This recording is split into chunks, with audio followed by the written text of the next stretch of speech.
suena el... Bueno.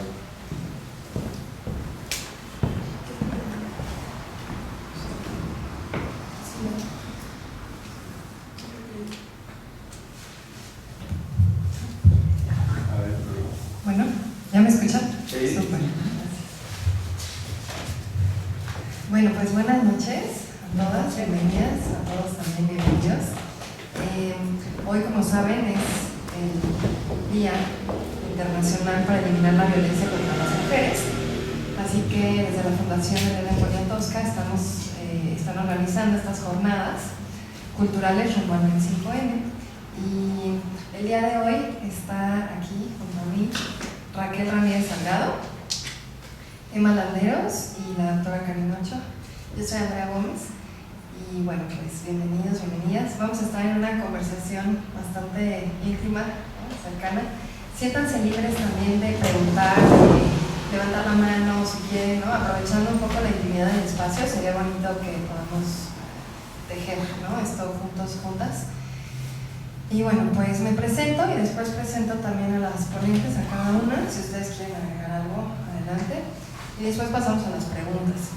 Entonces voy a comenzar con Emma.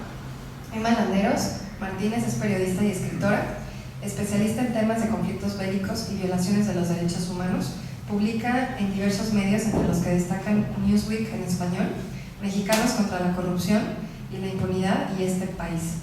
Es autora del libro Nochistlán, Un domingo negro, radiografía de una masacre, y coautora del libro Basta, 100 mujeres contra la violencia de género. También está con nosotras hoy la doctora Karina Ochoa Muñoz. Ella estudió la licenciatura en Sociología en la Universidad Autónoma Metropolitana Azcapotzalco, la maestría y doctorado en Desarrollo Rural en la Universidad Autónoma Metropolitana en Xochimilco. Actualmente es profesora e investigadora de la UNAM, Universidad Autónoma Metropolitana Azcapotzalco, en el Departamento de Sociología, División de Sociales y Humanidades. Es parte del cuerpo docente del doctorado en Estudios Feministas de la Universidad Autónoma Metropolitana Xochimilco, División de Sociales y Humanidades. Ha colaborado con diversas organizaciones rurales en México, así como con organizaciones y colectivas feministas en América Latina. Es cofundadora de la Red de Feminismos, Cultura y Poder, Diálogo desde el Sur, integrante de The Colonial International Network y del colectivo La Guillotina. Es coordinadora del cuerpo académico Transculturalidad en Zonas Corpóreas, Territoriales y en la Cultura Visual, integrante del comité editorial de la revista El Cotidiano. Es una de las exponentes de los feminismos descoloniales de Aviala. Entre algunas de sus publicaciones destacan Sembrando Desafíos, experiencias organizativas de mujeres indígenas en Guerrero, espacios públicos y participación política de las mujeres indígenas y mestizas del municipio de Calakmul, Campeche, las construcciones teórico-conceptuales sobre la nueva ruralidad, apuntes sobre la ausencia de la noción de sujeto político femenino en el pensamiento ilustrado, el debate sobre las y los amerindios, entre el discurso de la bestialización, la feminización y la racialización, repensar el derecho y la noción sujeto indio-india desde una mirada descolonial, y es coordinadora del libro Miradas en torno al problema colonial. También está con nosotras Raquel Ramírez Salgado, que es investigadora, comunicadora, feminista y activista por los derechos de las mujeres mexicanas. Es fundadora de la Escuela Feminista de Comunicación, licenciada y maestra en Comunicación por la Facultad de Ciencias Políticas y Sociales de la Universidad Nacional Autónoma de México y doctora por esa misma institución en Ciencias Políticas y Sociales. Es diplomada en Periodismo Preventivo por la Universidad Complutense de Madrid y tiene una especialidad en Estudios de Inclusión, Interseccionalidad y Equidad por la Universidad Libre de Berlín, institución en donde hizo un proyecto de investigación entre 2016 y 2017.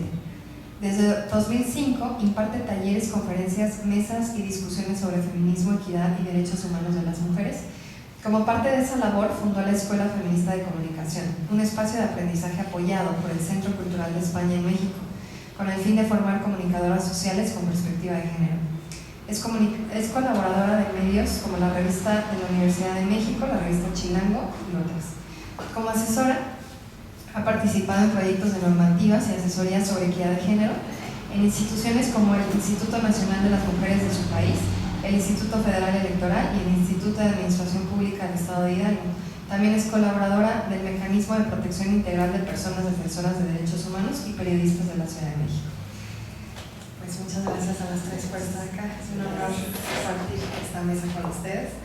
Y bueno, yo soy Andrea Gómez, soy comunicóloga, soy terapeuta psicocorporal, me he especializado también en trabajo con trauma, con las mujeres, estrés postraumático, y fundé Luna, Escuela de Pensamiento Feminista, hace más o menos 5 años. Y bueno, hacemos ahí programas de formación, así que pues estamos todas en el mismo barco, ¿no? En el mismo tema. Así que bueno, pues bienvenidas. ¿Quieren decir algo más ustedes? ¿Les paso el micrófono? Gracias. Bueno, pues arrancamos con la primera pregunta que me gustaría hacerle a cada una. Desde su posición dentro del feminismo y su trayectoria, ¿cómo miran el panorama actual de las mujeres en México? Y esto, claro, enmarcado en el tema hoy que nos convoca, que es el Día Internacional para Eliminar la Violencia contra las Mujeres, sabiendo que estamos en un país feminicida, violento, machista, donde está completamente normalizada la violencia contra las mujeres y las niñas. Así que, conociendo el perfil y la trayectoria de cada una de ustedes, ¿cómo miran el panorama actual de las mujeres en México? ¿Quién quiere empezar? Pues si quieren de la izquierda, como debe ser. Ok. Bueno, pues sí, tiene razón. Sí. Buenas noches a todos, todas. Gracias por venir. Y acerca de tu pregunta, creo que justamente hoy estaba revisando que en América Latina muere de manera violenta una mujer cada 2 horas. Pero también en cuanto a las violencias creo que han habido logros, porque para empezar ya no vemos que solamente la violencia es física. Ya creo que hemos entendido, tanto hombres como mujeres, que la violencia va más allá de los golpes. Existe violencia económica, existe violencia social, psicológica. Entonces creo que por ahí hemos evolucionado. En México creo que cada vez las mujeres alzan más la voz y tienen menos temores. Sin embargo, pues sigue habiendo muchos obstáculos. Si nos referimos un poco a los temas de feminicidio, por ejemplo, a la hora de la búsqueda de justicia, los impartidores de esta no están preparados para hablar de feminicidio. Sigue habiendo machismo en las instituciones judiciales. Yo creo que eso es uno de los grandes obstáculos, porque uno de los grandes problemas en el país son los feminicidios, son las muertes con violencia. Pero también tenemos logros como el aborto, ¿no? Lo usemos o no, ahí está el derecho ya. Entonces yo creo que hemos avanzado mucho en estos aspectos que son de suma importancia. Sin embargo, bueno, pues todavía creo que nos hace falta alzar un poco más la voz y conocer un poco más las problemáticas que afectan a las mujeres. Un poco en el tema de la sororidad también creo que estamos estancadas un tanto, no siempre lo somos. Todavía se manejan estos problemas en los que podemos salir a las calles a gritar que somos todas compañeras, pero pasando el 9M y otras fechas como el 25, volvemos a conflictuarnos entre nosotros, a atacarnos entre nosotras. Lo veo yo generalmente en mi profesión. He visto cómo de pronto para alcanzar puestos o subir a puestos pisoteamos a las demás, hablamos mal. Es como todavía está, tal vez porque somos humanos al final de todo, ¿no? Pero creo que necesitamos crear una conciencia colectiva con mayor empatía entre las mujeres para poder seguir abriéndonos camino y no solamente pensar que somos unidas y que somos hermanas los días que nos toca salir con el pañuelo morado. Creo que todavía de esto nos falta muchísimo, pero estamos caminando hacia eso. Creo que yo he visto un poco más de empatía con las mujeres, hay más conocimientos acerca de lo que es la violencia y hay un poco más de apoyo. Hay más instituciones, incluso hay más defensoras de derechos humanos que explican. Y creo también de que el pensamiento de los hombres, de muchos hombres, está cambiando y que aceptan que tienen desconocimientos y que aceptan cambiarlo y que van avanzando. Falta, sí, claro, pero lo vemos incluso en distintos estratos de la sociedad. Pues buenas noches también a todos, todas, todes. Por ventaja es un espacio donde podemos hacer una conversación más fluida. Ojalá que haya también posibilidad de conversar, ustedes conversen también con nosotras. Y bueno, yo más que hacer un balance de cuál es la situación actual de las mujeres en México, creo que que estamos en muy buen momento también para pensar y para preguntar por qué la violencia sigue siendo un elemento que atraviesa nuestras vidas, nuestros cuerpos, nuestros territorios. Creo que a veces tendemos a hacer análisis muy del presente, y alguna vez un compañero me dijo que para entrar al futuro hay que entrar de espaldas, es decir, mirando el pasado desde el presente para entrar hacia el futuro. Y yo creo que esa es una de las tareas que nos toca también hacer, en el sentido de que para pensar hoy cuál es la situación de las mujeres, tenemos que pensar cómo la situación de violencia que nos atraviesan a los cuerpos, no solo a las mujeres, sino a los cuerpos feminizados, tiene que ver con procesos históricos de arcos de tiempo largo, y que al final el tema de la violencia opera desde hace mucho tiempo en nuestros territorios y en nuestros cuerpos como mecanismos que se han naturalizado y que se siguen perpetuando con actualizaciones, evidentemente, ¿no? Entonces, creo que cifrar el debate de la situación de las mujeres solo en términos de derecho no puede ser nuestro punto de llegada, sino nuestro punto de partida, porque desde el debate descolonial hemos trabajado mucho en visibilizar cómo la violencia que se ejerce sobre nuestros cuerpos y territorios desde hace 500 años sigue siendo una violencia que tiene una especial, digamos, direccionalidad hacia esas alteridades que son consideradas como inferiores a esos sujetos y sujetas que son considerados o construidos como sujetos penetrables, alquilables, que puedes desaparecer y no pasa nada. De ahí que pues haya un montón, la cifra de feminicidio sea elevadísima, pero también la cifra de desaparición. O sea, es impresionante, por ejemplo, que en el tránsito de los migrantes por este territorio haya una serie de vejaciones y que eso no nos escandalice y no nos genere indignación, por ejemplo, ¿no? Entonces,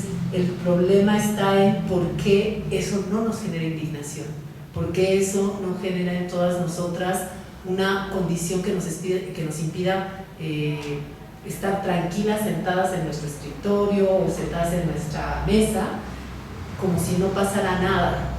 Y eso tiene que ver con que históricamente los países llamados de tercer mundo o en vías de desarrollo se han constituido como espacios donde estos sujetes que habitamos estos territorios y estas realidades, pues somos sujetos y sujetes que podemos ser aniquilables. Es decir, que no valemos, que no tenemos valía, que no tenemos plena humanidad y que no se nos reconoce la plena existencia. Entonces, creo que entre los desafíos que tenemos, aparte de partir del hecho de las demandas de reconocimiento de los derechos hacia las mujeres, hacia las diversidades sexuales y a todo aquello que aparece como una alteridad negada, creo que tenemos el desafío de pensar qué tipo de apuestas políticas tenemos que empezar a implementar. Y estas apuestas políticas tienen que ver sí con los derechos de las mujeres a tener una vida sin violencia, pero también creo que las mujeres y los feminismos tenemos el desafío y el reto de hacer luchas por la existencia plena de las mujeres, de las diversidades, de toda aquella alteridad que ha sido constituida como una alteridad negada, pero también de la vida y la existencia no humana, por ejemplo, ¿no? Tenemos que empezar a romper también con ciertas miradas que en el derecho están presentes y que se cifran a partir de sujetos y sujetas que tienen que cumplir ciertos requisitos. En el derecho, y con esto cierro como mi intervención, por ejemplo, muchas feministas han ido interpelando el problema justo de cómo dentro del derecho solo se hace justicia a la buena víctima, por ejemplo, ¿no? Entonces, bueno, si tú fuiste víctima de agresión sexual, para que se te haga justicia tienes que cumplir con ciertos requisitos de buena víctima, y el derecho entonces en sí mismo ya contiene una serie de criterios que en realidad son prejuicios que hacen que ciertas mujeres tengan mayor posibilidad de acceso a la justicia, mientras que otras mujeres, por ejemplo, no. Entonces, si tú ibas en minifalda, si tú eres joven, si tú sales a la calle a altas horas de la noche, entonces no estás configurada como la buena víctima que puede acceder, por ejemplo, al tema de la justicia. Y eso no lo estamos problematizando, porque seguimos enarbolando la bandera de los derechos en general, sin problematizar cómo, por ejemplo, el sistema jurídico contiene una serie de prejuicios que hacen que la aplicabilidad de ese derecho sea posible solo a ciertos sujetos que cumplen ciertos requerimientos en el prejuicio del derecho. Creo que tenemos ese desafío. Hablar solo de las cifras de violencia es importante porque visibiliza, pero tenemos que ir más allá para ver cómo esa violencia es ejercida a través de sistemas que perpetúan prejuicios y que perpetúan esquemas que hacen que la plena existencia no sea posible para ciertas personas y que sí sea un poco más posible para otras en función de su condición de clase, género, raza, heteronormatividad obligatoria, etc. Entonces creo que tenemos ese desafío, empezar a profundizar un poco más, que el tema de la demanda del acceso a los derechos sea nuestro punto de partida y no nuestro punto de llegada. Bueno, muchas gracias. Sí, me escucho, ¿verdad? Primero, ofrecerles una disculpa porque llegué tardísimo. Yo creo que, bueno, sí, es difícil, ¿no? Como hablar en general de la situación y condición de las mujeres. Yo creo que estamos cansadas en general, cansadas de cómo está precarizada la vida, ¿no? Cansadas de recorrer estos trayectos tan largos, de tener que hacer tantas jornadas, pero bueno, ahora voy a recuperar eso. Yo primero quiero agradecer por el espacio. Linda no anda por acá, pero seguramente anda atendiendo muchas cosas, pero bueno, siempre agradecer que se hagan estos espacios, hay muchos esfuerzos detrás. No lo digo en particular por este lugar, sino en general en el mundo.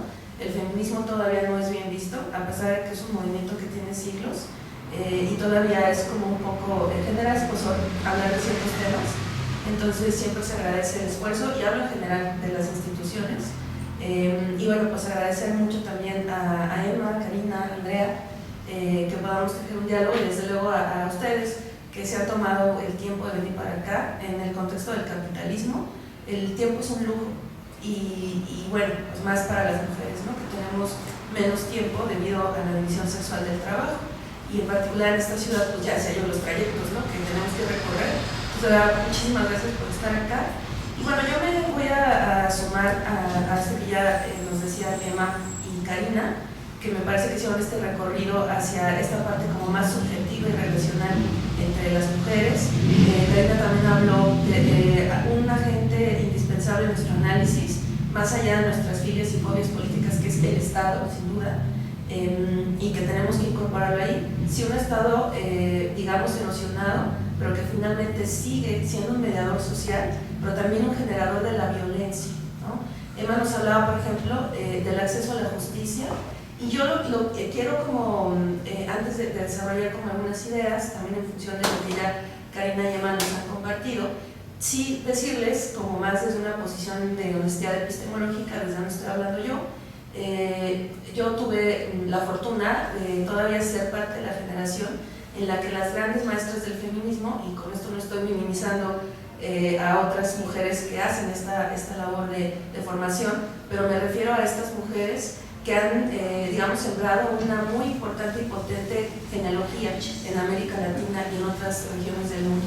Tuve la fortuna de dialogar, de ser alumna de muchas de estas grandes mujeres, algunas ya fallecidas, y pues eso me ha llevado a, porque además, claro, mi primer amor de feminismo pues fue la doctora Marcela Lagarde de los Ríos, que creo que ha sido maestra de muchas de nosotras, y a quien también le debemos mucho a nivel teórico, legislativo, tanto este trabajo que ha hecho talleres con mujeres en Centroamérica, en México, en España. Y yo soy, como dice la doctora Lagarde, aprovechada de todos los feminismos, aprovechada en el buen sentido de la palabra, y a mí me gusta tejer con todas las mujeres, con todas las autoras de todas las regiones del mundo, que además hay una maravillosa coincidencia. Mujeres de distintas latitudes, mujeres de distintos tiempos y con distintas realidades, pues estamos pensando de una manera bastante parecida.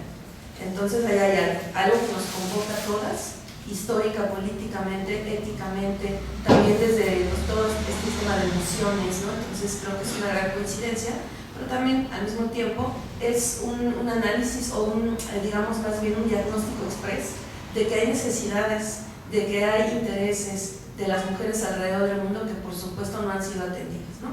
Dicho esto, y también quiero incorporar algo que es importantísimo y que no se pone sobre la mesa, precisamente porque vivimos en un contexto de hipercapitalismo, y esto es la conciencia de clase, ¿no? Vivimos en un momento de crisis en donde la izquierda obrera, la izquierda unida a toda esta parte histórica y política del materialismo histórico, de las reivindicaciones obreras, ya no existe. Es decir, estamos en una crisis mundial, en una crisis de valores éticos, políticos, en fin. Entonces yo, como una mujer de izquierda también, quiero invitarles a que pensemos precisamente en el contexto del hipercapitalismo, en el contexto de la posmodernidad, que se caracteriza además por la indefinición, y que la indefinición es muy peligrosa. Como nunca necesitamos claridad a nivel conceptual, ya no estamos, me parece, para lo pragmático, estamos más para ya tener una comunidad mucho más definida para pensar las ideas, para hacer diseñar una serie de acciones. Me explico, ya no estamos como para experimentar. O sea, el mundo está roto, particularmente este país está roto, y creo que tenemos que fortalecer las comunidades, ¿no? Que nos vamos acompañando y vamos enfrentando al sistema. Dicho todo esto, bueno, la pregunta de los 64,000, pues no la podemos contestar, es una pregunta que nos puede tomar muchísimo tiempo. ¿Cuál es la realidad de las mujeres en México? Yo quería empezar justo con este contexto tan complejo para, bueno, en términos generales, y también porque por supuesto habrá realidades que me rebasen, habrá realidades que yo no conozco, ¿no? Definitivamente hay una mirada situada, pues también en función de mi propia experiencia, el intercambio que he tenido con otras mujeres y niñas, pero puedo decir que además de todo esto que ya comentaban Emma y Karina, yo creo que estamos en una condición de confusión, ¿sí? Quiero recuperar esta categoría que Marcela Lagarde crea, que es el sincretismo de género. Yo particularmente no, también por una, digamos, línea coherente de epistemológica, teórica y política, prefiero muchas veces abstenerme de usar la palabra género y prefiero decir mujeres o decir feminismo, pero estoy recuperando cómo construyó conceptualmente Marcela esto del sincretismo de género. Ella como antropóloga, y si recordamos el sincretismo, pues es esta mezcla cultural, ¿no? Histórica, y ella nos dice, estamos atrapadas entre lo tradicional y la transgresión. Y yo estamos muy confundidas, ¿saben? Y tiene que ver por estos propios procesos estructurales e históricos. ¿Cuál es ese límite de ser realmente mujeres transgresoras? Y a nivel subjetivo, ¿cómo estamos todavía atadas, ¿no? Yo, por ejemplo, que tengo 42 años, pues no quise ser mamá, no quise maternar, pero les decía la otra vez a mis amigas, que bueno, yo ya no puedo esperar para dejar de menstruar, porque tengo 31 años de experiencia y ya no quiero, pero les decía al mismo tiempo que, aunque yo no haya querido maternar, va a ser pues una especie de duelo cuando haya estas transformaciones en mi cuerpo, ¿no? Entonces, vean, es un pie en esto del deber ser mamá, que finalmente nos sigue atravesando, aunque no queramos, ¿no? Y luego, pues, esta parte de los cambios en la edad, ¿no? ¿Cómo va cambiando? Bueno, ¿hasta dónde la transgresión? ¿Hasta dónde la tradicionalidad, ¿no? Pienso que hay también un momento de confusión en la praxis del feminismo y que también tenemos precisamente esta como indefinición, ¿no? Pienso que es importante hablar de temas importantísimos en América Latina y que eso también va abarcando, para cerrar, quiero contar esto, la vida de las mujeres y de las niñas, ¿no? Primero, por supuesto, el feminicidio, ¿sí? Ya decía yo que esta condición peligrosa de la posmodernidad, en donde, híjole, saben, yo estoy muy cansada, tengo ya un rato, tengo la mitad de mi vida siendo feminista y formando, y yo no puedo creer que hasta la fecha haya dudas, bueno, sí sé por qué pasa, ¿no? Pero digamos ya desde una parte más humana, ¿no? De este cansancio físico y mental, no puedo creer que todavía haya dudas sobre lo que es la violencia contra las mujeres, ¿sí? O sea, se suman estos viejos personajes que son detractores del feminismo, pero se suman nuevos discursos que pareciera que son progresistas y que niegan la violencia contra las mujeres y las niñas. Estoy muy cansada, muy desconcertada, porque además siguen siendo asesinadas y siguen muriendo en condiciones de violencia, ¿no? Acuérdense que todas las muertes violentas pues, son prevenibles, ¿no? Desde luego los derechos sexuales y reproductivos es también un tema importante. Claro, hay avances con respecto al aborto. Este fallo, digamos, de la Suprema Corte de Justicia, pero finalmente ¿cuántas mujeres tienen acceso a las instancias federales? Hasta que no se despenalice en los estados, no vamos a hablar de algo que esté completo, y aún así no va a estar completo. Entonces todavía este centralismo me parece que va marcando la vida de las mujeres y de las niñas, ¿no? Por otro lado, este tema del amor romántico sigue atravesando el sincretismo de género. O sea, cómo nos relacionamos de cara con los hombres, con sus avances, nuestra autonomía, y que va más allá de quién paga la cuenta o cómo nos repartimos la renta, ¿no? O sea, va más allá, pero está esta parte de confusión, ¿no? Creo que también ahí no hemos tenido como una mediación con el Estado, más desde una praxis política. Yo espero que pues para el próximo sexenio tengamos este diálogo, ¿no? Importante, no porque, insisto, va más allá de nuestras filias y fobias políticas, pero el Estado ahí está, ¿no? Y bueno, pues también dejar de lado, o sea, como algo importante, la violencia que hay contra las mujeres periodistas, ¿no? Que desde luego eso daña más el tejido social de un país que está roto, y pues bueno, ahí hay muchas aristas. Y también pensar en las niñas, es importante nombrarlas, hablamos de las mujeres y de las niñas, y estoy muy preocupada, para finalizar, hablando de la confusión y del sincretismo de género, cómo precisamente todas estas empresas transnacionales, industrias, que además, ojo, nuestra mirada está ¿no? condicionada por esto. El 95% de la población en nuestro país tiene un smartphone. 95%. El primer medio de comunicación que, de acuerdo con cifras del Instituto Federal de Telecomunicaciones, el medio más presente es la televisión. Y creo que no tengo que decir cuál es el discurso de los medios, ¿no? Es donde menos avances vemos. Pero el segundo medio es ¿no? El dispositivo por el cual más vemos la realidad. Y me preocupan mucho las narrativas. Hay, volviendo a la confusión, al sincretismo, un discurso que está favoreciendo la hipersexualización desde muy temprana edad. Y eso me preocupa, porque ahora hay un discurso que relaciona torpe y muy perversamente que aquello que nos oprime nos está empoderando. Entonces creo que también eso es un elemento importante para tomar en consideración. Muchas gracias. Gracias, Emma. Gracias, Karina y Raquel, por sus intervenciones. Y bueno, igual si alguien quiere comentar algo o decir algo, sumar, preguntar, levanten la mano y les pasamos el micrófono. Y justamente recuperando un poco lo que dijeron y lo que dijiste, Karina, hay todavía una gran confusión, ¿no? En qué es el feminismo. Todavía sigue estando muy mal visto. Todavía es como ¿qué es eso? Están locas, bueno, no son locas. Tuvieron papá. No tuvieron papá, odian a los hombres, están venidas para quemarlo todo. Y eso al final conlleva otra agenda política, que es deslegitimar una lucha social, una teoría, una agenda que tiene más de 300 años y que definitivamente es una posición política pues única, ¿no? Que mira global por las mujeres y las niñas. Así que desde ahí, y lo pongo en la mesa porque al saber que yo iba a estar aquí de moderadora con ustedes, me dio mucho gusto también ver que Lina hizo una invitación a mujeres feministas desde una diversidad de posiciones, ¿no? Teóricas o de acción. Así que tomando ese punto tan nutritivo y tan rico, me gustaría preguntarles ¿qué es para ustedes actualmente? ¿Cómo lo viven el feminismo? ¿Cómo lo han vivido a través de todo su camino, de su andar? ¿Y cuál es la importancia de ser feministas actualmente y de nombrarnos como una postura política?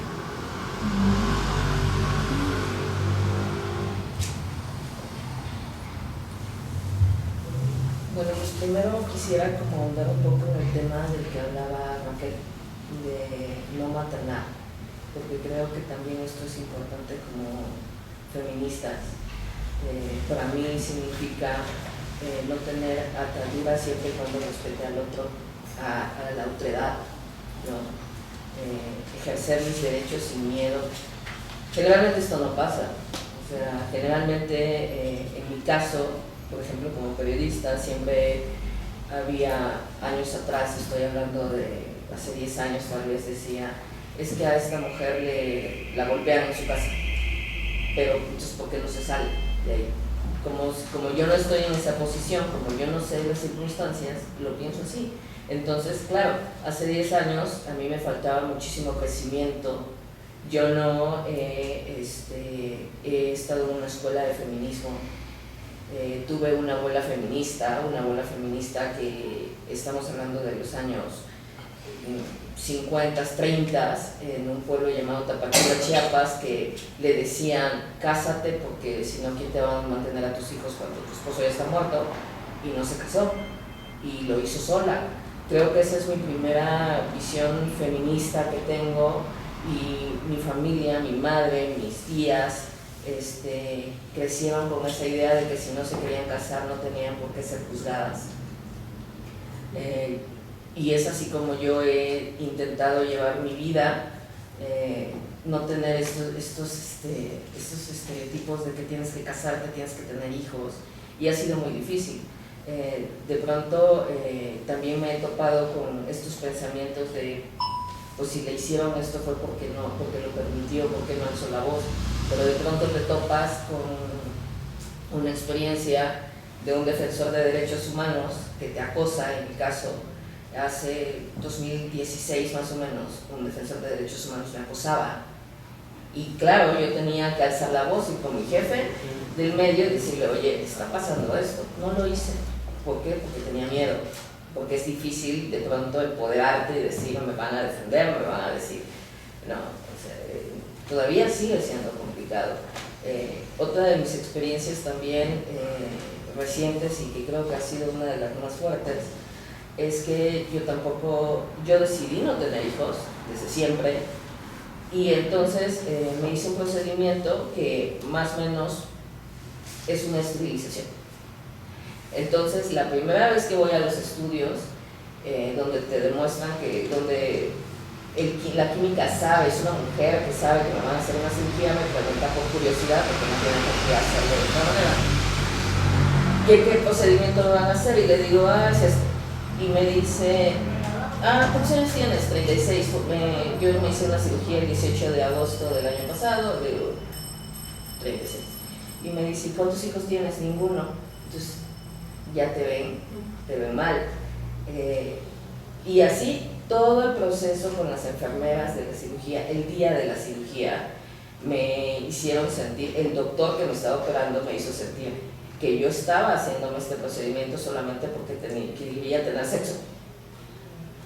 O sea, y estaba dejando de lado la maternidad por eso, ¿no? Es lo más absurdo, porque tú que eres médico sabes que esto no es un método anticonceptivo. Incluso estamos no sé, tenemos tan encima todas estas cuestiones sociales que de pronto una noche antes estaba yo con mi pareja y le decía, tengo miedo de hacerlo, no porque yo no estuviera segura de no ser mamá, sino porque traía todas estas ideas de que en serio no vas a ser mamá, en serio te vas a esterilizar, en serio vas a... O sea, es una carga muy pesada, ni siquiera era yo, sino que estaba pensando en lo que iban a decir los demás, incluso las personas que no conozco. Entonces, tanto en lo profesional como en lo personal, es difícil ejercer ese feminismo en donde tú eres libre, en donde tú te empoderas, porque hay momentos de peligro en que no puedes serlo. O sea, es bien fácil. Yo estaba justamente apenas hace un minuto platicando de que conozco a 2 feministas que salen a las calles a manifestarse, que tienen escuelas feministas, que tienen todo un bagaje de conocimiento, pero a la hora de subirse en un taxi en Oaxaca y el hombre las acosa, pues ellas no van a sacar ese carácter porque tienen miedo, como yo tuve miedo de decirle al cirujano, oye, ¿qué me estás diciendo si yo estaba postrada en una camilla? ¿No? Entonces sigue siendo difícil el ser feminista completamente porque lo puedes traer aquí, pero ejercerlo todavía sigue siendo muy difícil en esta sociedad y en cualquier otra. O sea, aquí en México, y también es difícil en El Salvador, pero también es difícil y muchísimo más en Medio Oriente, ¿no? O sea, yo me acuerdo que yo estaba haciendo una investigación en Siria y me decía un reportero de la BBC: ¿y tú qué haces aquí? ¿No deberías estar dando noticias de cocina en tu país? ¿Sí? Y entonces, claro, porque yo mido 1,56 y hace 10, 12 años yo era muy delgada, entonces es una cosita con un tipo de 2 metros o con europeos que están ahí y que se tienen que meter metanfetaminas para aguantar el miedo de lo que es la guerra, pero que de todas maneras te siguen minimizando. Por eso es bien fácil decir yo soy feminista, yo te enseño, pero a la hora de actuar es difícil. Sigue siendo difícil ejercer el feminismo a plenitud porque siempre van a haber muchos peligros y muchos obstáculos. Siguen habiendo. Pues desde América Latina algunas compañeras hemos decidido no hablar de feminismo en singular, sino hablar de feminismos en plural, porque realmente no existe un feminismo uno. Existen muchas apuestas políticas, muchas experiencias, muchas trayectorias que intentan explicar desde la propia experiencia de opresión, de desigualdad, de jerarquización que vivimos las mujeres, pues cómo vivimos un mundo jerarquizado, un mundo atravesado por patrones de dominación, y creo que ahí sí nos encontramos en los diversos feminismos que hay, ¿no? Sin embargo, yo considero que los feminismos también han reproducido lógicas de dominación que se han tenido que poner en cuestión. Voy a poner un ejemplo. Efectivamente el feminismo suele plantearse que nace hace 300 años a partir de la Revolución Francesa, con una mujer que se llama Olympia de Gouges, que empieza a interpelar cómo en este proceso de transformación que se está dando en Europa y particularmente en Francia se habla de la vindicación de los derechos del hombre, y ella pues interpela diciendo, bueno, los derechos de las mujeres ¿dónde quedan? ¿Dónde están? A partir de ese hecho y de esa interpelación se empieza a hablar justamente de que nace el feminismo en Europa y se da por sentado que ese tipo de feminismo es el que se extiende hacia todo el mundo. Y las realidades es que las luchas de las mujeres no solamente han existido en Francia de hace 300 años, sino han existido de múltiples formas en muchos lugares del mundo, en oposición a formas de opresión que atraviesan no solo el hecho de ser mujeres, sino también el hecho de ser pueblos en donde hay mujeres que son sometidas, oprimidas, explotadas, ¿no? Entonces, por ejemplo, en América Latina, desde hace algunas décadas, muchas mujeres empezaron a interpelar al propio feminismo liberal o al propio feminismo occidental en el sentido de que ese movimiento feminista, esa apuesta política feminista, pues era una apuesta política de liberación para un tipo de mujeres, pero que no necesariamente consideraba la realidad de otras mujeres. Voy a poner un ejemplo muy puntual. En 1800 y tantos, una mujer de origen negra, esclavizada, recién liberada, Sojourner Truth, va a la conferencia de Akron, la conferencia de las mujeres en Estados Unidos, y cuando empieza a escuchar a las mujeres blancas que empiezan a hablar del problema y a los hombres blancos, muchos de ellos amos de esclavos, de las problemáticas que viven las mujeres, esa mujer se da cuenta que la realidad que están narrando es una realidad que no tiene nada que ver con ella. O sea, estaban discutiendo el tema de cómo hacer para que las mujeres, para darles el asiento a las mujeres, cómo hacer para que las mujeres pudieran acceder cómodamente al transporte. Y entonces la pregunta que hace esta mujer negra, esclavizada, recién liberada, es: ¿acaso soy una mujer? Porque todo lo que estaban planteando esos hombres y esas mujeres blancas en Estados Unidos no tenía nada que ver con la realidad de una mujer esclava Ajá.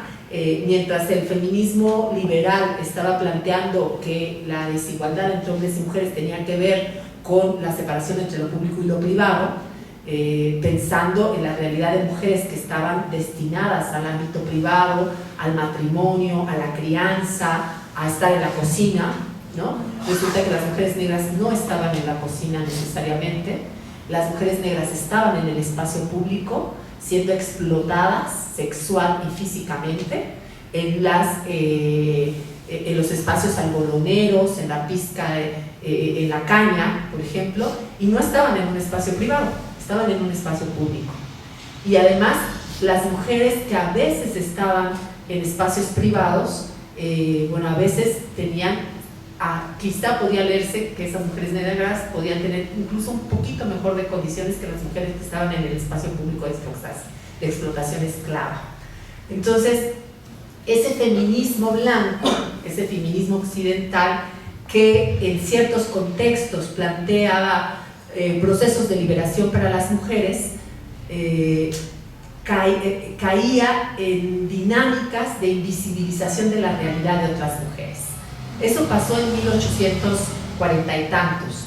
En 1980, una mujer afroamericana llamada Bell Hooks también interpela cuando dice, es que el problema de las feministas blancas estadounidenses es que su concepto de mujer es un concepto universal, pero está basado en una experiencia particular, ¿sí? Entonces ella dice, las mujeres, y lo dice más fuerte que yo, como yo suelo decirlo, ella dice, las ociosas amas de casa blanca, universitarias, metropolitanas y heterosexuales, utilizan el concepto de mujer pensando que todas son mujeres amas de casa heterosexuales blancas universitarias.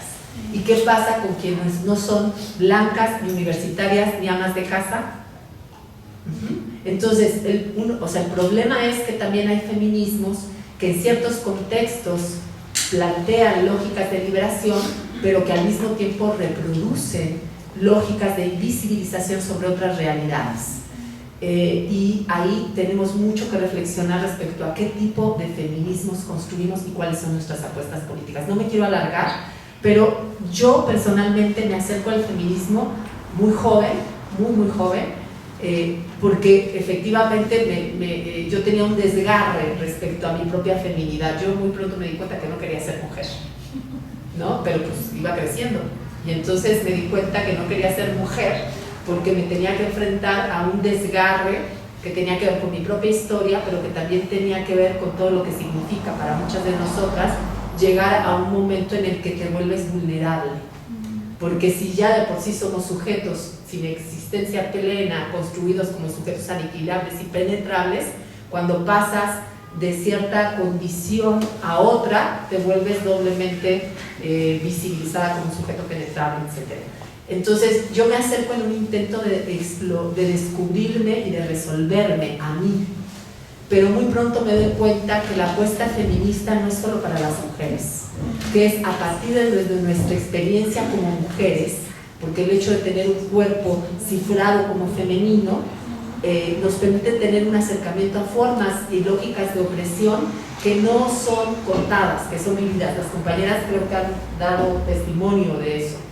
Y a partir de esa experiencia podemos reflexionar cómo otros sujetos, otras sujetas y otros sujetes viven también lógicas de anulación, lógicas de violencia, lógicas de invisibilización, que nos da la sensibilidad para poder construir un mundo no solamente donde las mujeres no vivamos violencia. O sea, tenemos un lugar privilegiado, desafortunadamente, para entender esas lógicas de dominación que nos atraviesan en nuestras vidas y nuestros cuerpos. Desde mi perspectiva, el feminismo tendría y tiene que apostar por un mundo donde todas, todos y todes, humanos, humanas y no humanos, humanes o humanas, pudiéramos existir plenamente. Y en ese sentido el feminismo no puede limitarse solo a la defensa, sí partimos de eso, pero no solo a la defensa de la no violencia sobre unos cuerpos, pero sí partimos de eso porque es verdad que históricamente estos cuerpos femeninos y feminizados somos los cuerpos que históricamente hemos recibido estas lógicas de violencia y de dominación de manera sistemática.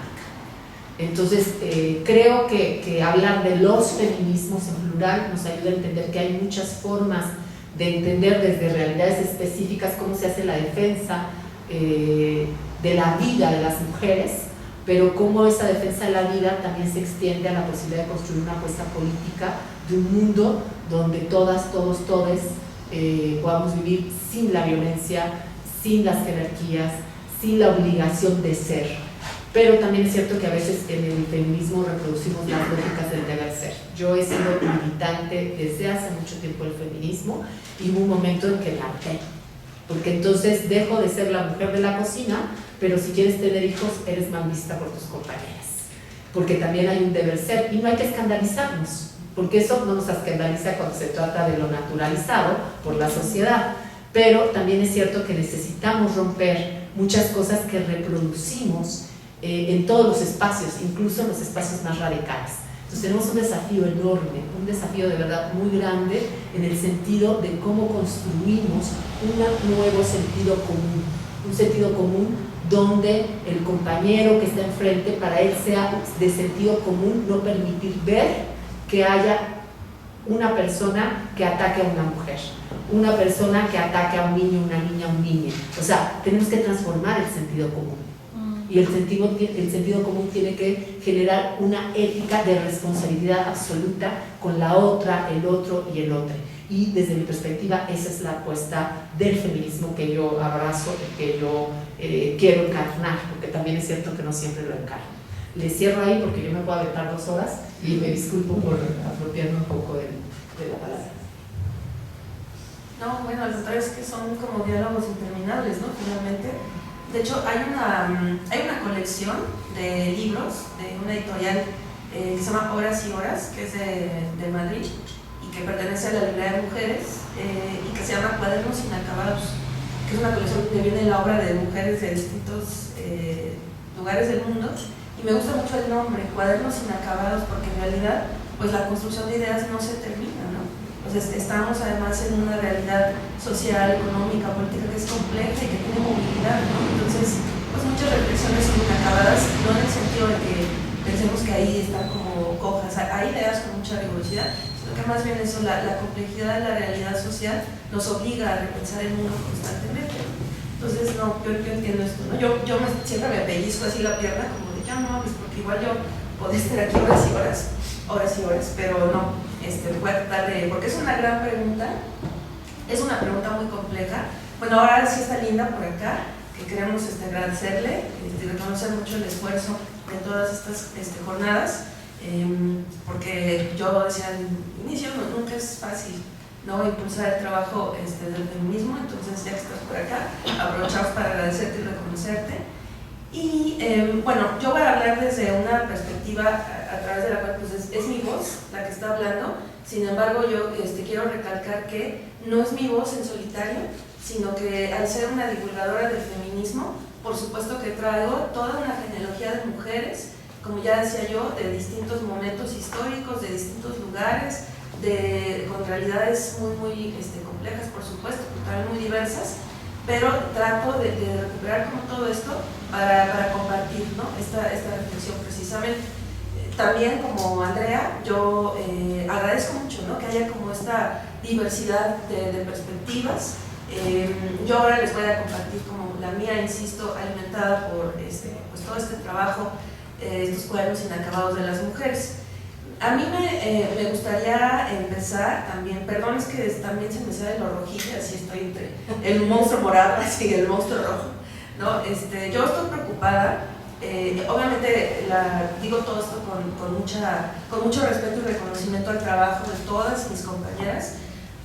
Yo no estoy tan de acuerdo que se hable de feminismos, porque volviendo como a esta parte que mencionaba yo, al feminismo es el único movimiento que se le exige diversificarse y desintegrarse de esa forma.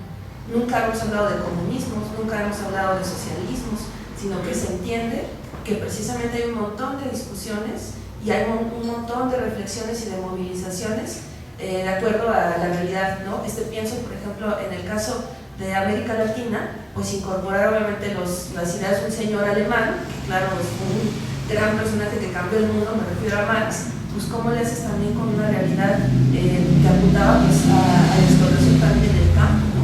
Pero ¿cómo le haces para aterrizar esa idea? ¿Niegas como el diálogo? ¿O realmente cómo recuperas? ¿Cómo tejes? Hay que tejer fino, ¿no? Dicen las feministas comunitarias. Quiero también entonces, para responder a esta pregunta, que es una gran pregunta, muy compleja, una propuesta que nos hace Nuria Varela, que es una periodista española y que hace poco estuvo en nuestro país. Les recomiendo mucho este libro, El feminismo para principiantes, que me parece que es una gran sistematización, es un gran esfuerzo para hablar de todo este recorrido tan complejo y diverso del feminismo. Ella habla de esta propuesta apunta por dos caminos: el feminismo como idea y el feminismo como movimiento. Me gusta mucho, porque además fíjense que estamos en un momento en el que se recupera la historia con un montón de anacronismos, y eso es peligroso. Es decir, con una perspectiva actual queremos leer el pasado, y muchas veces ese ejercicio nos rebasa, ¿no? Les voy a poner un ejemplo.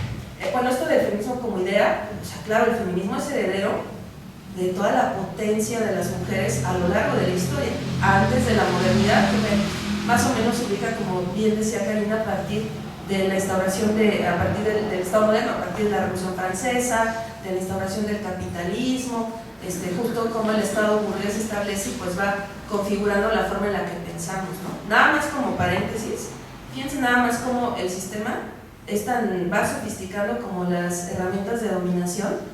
Y claro, en un sistema de dominación pues tenemos que obedecer, en el caso del capitalismo. Fíjense cómo nos han, a lo largo de décadas, nos han enseñado a amar al opresor. Perdón, yo como soy comunicóloga, ¿les suena un programa que se llama Shark Tank?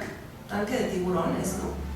Bueno, se supone que son como empresarios que van a invertir, ¿no?, en proyectos, en emprendimientos, que también esa nueva terminología neoliberal es emprender, ¿no? Bueno, más bien restarle como al Estado la responsabilidad de tener acceso a un trabajo digno. Y entonces nos dice, mira el tío Charlie, mira Arturo Lesayo, mira qué buena onda son, que van a dar una lana, ¿no? Se digan amar al opresor, cuando en realidad pues, la burguesía explota a todas las personas que tenemos que vender nuestra fuerza de trabajo. Nada más eso como paréntesis, ¿no? O sea, hablando de cómo impactó la instauración también del capitalismo y del Estado burgués en nuestra forma de ver el mundo y en nuestras aspiraciones y en lo que deseamos, ¿no? Bueno, dicho esto, sobre pues, la modernidad y el capitalismo, hablaba yo de esto de los anacronismos, lo peligroso y el feminismo como idea. Yo me da risa nerviosa, así de, cuando escucho por ahí que Sor Juana fue la primera feminista de América Latina, ¿no? Por ahí vi que alguien decía, Sor Juana fue la primera feminista, además hablaba del área de él, pero si Sor Juana era criolla y se sentía española, ¿de qué estamos hablando, no? Y no existía el feminismo, no puede ser feminista si no existía el feminismo. Sin embargo, por supuesto, insisto, hay un cúmulo de ideas, ¿no? Que fueron dando forma ya al feminismo como movimiento social. Ahora, yo soy mucho porque me parece muy importante el como identificar, ¿verdad? Que tampoco es que esté deseando o que diga aquí nació y ya no se muere, ¿no? Pero bueno, feminismo en efecto es una, diría Celia Amorós, que es una filósofa española, feminista, es una radicalización de la modernidad, ¿no? Porque piensen que cuando se instaura este Estado así burgués, las mujeres siempre hemos cooperado con las movilizaciones, ¿eh? Pero ya cuando llega el reparto, ¿qué creen? Siempre nos dicen gracias por participar, ¿no? Y regresas a la cocina. Napoleón, por ejemplo, una de las cosas que hizo pues, fue prohibir que las mujeres estudiáramos, ¿no? O por ejemplo, ¿se acuerdan de Molière, este escritor de teatro? ¿Se acuerdan de que nos hacían leer estas cosas horribles en la secundaria? Las preciosas ridículas, que era esta obra de teatro. Bueno, pues las preciosas ridículas, las preciosas, era un grupo de mujeres que escribían, se reunían ahí a escuchar sus propios relatos a escondidas. Entonces, bien, las preciosas ridículas, o sea, incluso en toda esa instauración del Estado moderno y demás, las mujeres éramos despreciadas. Ahora, yo rehuyo, no por cobardía, sino precisamente por este temor a los anacronismos, que pareciera que estas diferencias que hay entre las mujeres se establecen a partir de una perspectiva maniquea, ¿sí? Como si hubiera sido un poco a propósito, como olvidarnos de ciertas realidades. Yo apuesto siempre a que pensemos a que contextualicemos a las autoras y a los autores que han hecho lo que han podido, ¿sí? O sea, bueno, claro, hay gente que no hace a propósito, ¿verdad? Pero digamos que pensemos en el trabajo del feminismo. Pues claro, si tenían esta realidad directa, ¿no? Pues pensaban en función de esta. Y así, o sea, porque pues tenemos una visión limitada, por supuesto, a partir de nuestra realidad, pero eso no significa que haya habido una mala voluntad, ¿me explico? O como un grado de maldad, así de ñaca, me voy a olvidar, ¿no? Hacemos lo que podemos. Bueno, entonces, hay como estas etapas del feminismo que es importante ubicarlas. Empieza como una crítica filosófica a toda esta exclusión de las mujeres. Además, en el contrato social, de Jacobo Russo, se acuerdan que también, porque nuestras referencias son finalmente occidentales, hay una repetición del colonialismo, por supuesto, pero decía ahí, las mujeres no son ciudadanas, ¿no? Y hablaba de dos modelos, Emilio y Sofía. Emilio, que va a ser el ciudadano, y Sofía, que se va a tener que cuidar, fletar, a cuidar a Emilio para que salga al espacio público y sea ciudadano. No nos estamos como que imaginando que nos excluyeron o no, allá hay evidencias históricas. Bueno, entonces, pues obviamente nosotros en esta zona del mundo, al ser el producto del colonialismo, pues adoptamos ese modelo político, económico, ¿no? Que es el Estado moderno, patriarcal. Ahora, antes de continuar, se me olvidó comenzar con una cosa importante, y es que yo tuve la oportunidad de ser la alumna de una gran feminista de América Latina, la doctora Evangelina García Prince, que era originaria de Venezuela, ¿no? Y que, bueno, acá tú la conoces, ¿verdad? Sentías que murió ya hace un par de años, y ella nos decía algo importante, ¿no? Antes de decirnos feministas, hay que reconocer que somos patriarcales. Y no saben eso, qué chamba me ahorra. Chamba no de querer transformar, ¿no? Ese es diario. Pero más bien es como, ¿por qué asumimos que al ser feministas nos vamos a despatriarcalizar instantáneamente? Porque además está el capitalismo, ya decía hace rato, ahí echamos por la tentación, la competencia, el individualismo, la hipocresía, el utilitarismo y los espacios académicos de activismo no están libres, ¿no? Yo por ahí no voy a meterme en eso porque tiene que ver, pero para ir como cerrando, les recomiendo mucho que, por ejemplo, leamos sobre ética feminista. La gran Graciela Hierro, que fue una filósofa mexicana feminista, ella hablaba de la ética del placer como esta práctica de vida, estoy parafraseando, donde vamos a dominar precisamente esos chamucos patriarcales, capitalistas, racistas, y que vamos a posicionarnos. El feminismo no es una etiqueta, el feminismo no es un estilo de vida, el feminismo es un posicionamiento, ¿sí? Ahora vamos a hacer ese recorrido. Empieza como una crítica filosófica, después se organiza, por supuesto, con todos estos sesgos que ya mencionaba Karina, como un movimiento político, ¿no? De reivindicaciones sociales. México, por ejemplo, tuvo un extraordinario movimiento sufragista en el siglo XIX. Por ejemplo, en México se creó la primera escuela de mujeres y jóvenes en América Latina, que es la Siempre Viva, en Mérida, en Yucatán. O sea, fíjense nada más qué maravilla. Por eso en Yucatán hay una historia increíble del feminismo. Esta escuela, la Siempre Viva, pues la dirigía la gran maestra Rita Cetina Gutiérrez, que también fue poeta, y que después las primeras legisladoras en nuestro país pues hicieron la Liga Feminista Rita Cetina Gutiérrez. Las primeras legisladoras fueron Rosa Torre y Elvia Carrillo Puerto, bien hábiles las mujeres, porque además no podíamos votar, pero la ley no decía que no podíamos ser votadas, y lo que no está prohibido pues está permitido, ¿sí o no? Es como una onda muy mexicana, ¿no? Así como de, pues ya me lanzo, y fueron las primeras legisladoras. Pues tuvimos un momento bien potente, ¿no? Pienso también en la primera médica en México, que fue la segunda universitaria en América Latina. La primera fue una abogada en Argentina, Matilde Landeta, que fue la primera médica en México, insisto, que sí, vean, les digo, estos como recuperaciones problemáticas. Claro, pudo estudiar porque pues su familia era cercana a Porfirio Díaz, ¿no? Entonces, pues como restándole mérito.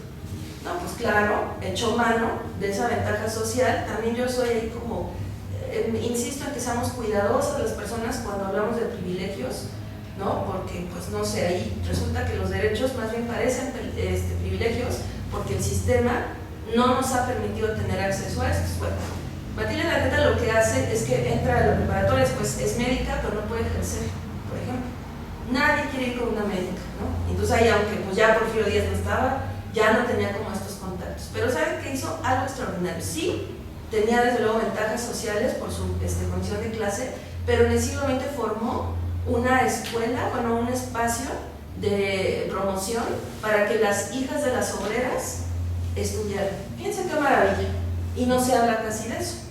¿Ven cómo es importante también tejer y entender cómo nos vamos encontrando? Hay mujeres que no, hay mujeres feministas, en la academia sobre todo, que son unas racistas, unas maltratadoras. Yo tengo un esguince en la mandíbula por todo el maltrato de quien me dirigió la tesis de maestría y estuvo en mi comité doctoral, ¿sí? Porque hay personas además que se ponen toda esta cosa perversa del sistema, que es la puntitis neoliberal. Este puntito para el Sistema Nacional de Investigadores, este artículo, ¿no? Y esta red de conocimiento. Claro, porque el SNI, hay niveles, candidato, SNI 1, 2 y 3, ya 25,000, ¿no? Y entonces es dinero. ¿Se digan?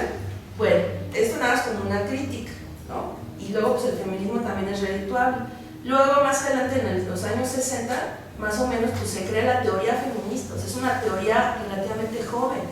Y ya después yo no, me parece problemático hablar de estas olas, pero veo de cada una de esta complejidad que nos ha puesto la realidad social.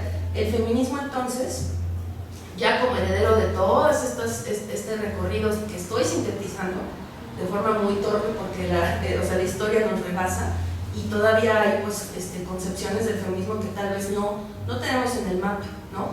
Pero de repente el ciberfeminismo cambió las cosas, ¿no? Estamos en una ola 4.0 porque la tecnología no sé qué. No, la tecnología es una herramienta. Por ejemplo, ¿cuál es ese hito histórico que cambia al feminismo en México? Ciudad Juárez. Ciudad Juárez porque nos obligó a crear nueva teoría, a crear un marco jurídico, nos enseñó también formas de refugiarnos del espacio público, nos enseñó también formas distintas de luchar por tener acceso a la justicia. Díganme ustedes si no tenemos ejemplos de grandes luchadoras, porque además hay que recordar que el feminicidio tiene cara de mujer pobre, ¿sí? Eso hay que tomarlo en consideración. Nadie habla de clase, mucha inclusión, pero no hay cuotas de clase, ¿sí? Entonces ahí, ¿no? Yo quiero ponerlo sobre la mesa. Y para cerrar, yo estoy muy preocupada también de todo, por qué vaya el sistema hipercapitalista y que ahora está en un momento hiper y exacerbado, pues va arrasando como un monstruo y se va apropiando de los movimientos sociales. Entonces de repente yo escucho cosas muy problemáticas como que las niñas feministas. ¿Qué? No existen las niñas feministas, porque el feminismo es una posición que se tiene que adquirir con conciencia, con conocimiento. El feminismo se estudia, y no me estoy refiriendo por supuesto a estos espacios de exclusión hacia la gran mayoría de las mujeres, que son mujeres obreras o racializadas, ¿sí? Sino que, pues bueno, la izquierda misma y el feminismo en su momento tuvo escuelas populares de formación política. Un movimiento social sin formación teórica y política está condenado al fracaso. Y eso es lo que está pasando con el feminismo, ¿sí? Ya todo el mundo es feminista, pero las escuchas y además, oigan, niegan la genealogía. O sea, yo he visto luego publicaciones que hay de como pues, expresiones valiosas, por supuesto. Pienso en el caso de estas compas, las tesis en Chile, que fue muy impresionante como híjole, pues no sé si performance, no sé cómo llamarlo, soy ignorante como de esta terminología del arte, pero digamos esa apropiación del espacio, ¿no? Y que todo el mundo estaba replicando, y fue súper chido, increíble. Pero de repente publican pues como especie de glosario de categorías del feminismo y niegan toda la genealogía. ¿Y saben qué es lo peor del caso? Que por supuesto que en esta era hipermediatizada por esto, pues la banda se va con la finta, porque es más fácil esto que ponerse a leer, que ponerse a estudiar, que ponerse a recuperar. Ya todo el mundo es feminista incluso. En la última marcha del 8 de marzo, que además convocó un montón de banda, porque sabíamos que era el último momento, digamos, de gran concentración, porque venía ya el confinamiento por la pandemia. Oiga, yo veía mujeres de derecha.